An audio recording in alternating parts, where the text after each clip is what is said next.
ابتدا ہے رب جلیل کے بابرکت نام سے جو دلوں کے بھید خوب جانتا ہے۔ السلام علیکم ویورز، امید ہے آپ سب خیر خیریت سے ہوں گے۔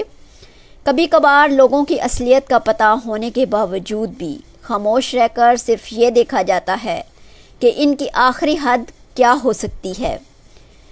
جب بھی کبھی زندگی میں کسی ایسے انسان سے پالا پڑے تو خاموشی سے چلتے جانا چاہیے۔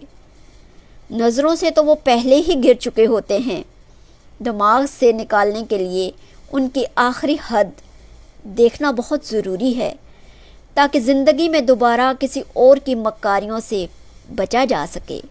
زندگی کی حقیقتوں کی سمجھ تجربہ ہی دیتا ہے، اور تجربے کب آسانی سے ملا کرتے ہیں۔ بہت گہری بات ہے، غور ضرور کیجیے گا۔ جہاں رہیے خوش رہیے، ہنستے مسکراتے رہیے۔ اللہ نگہبان۔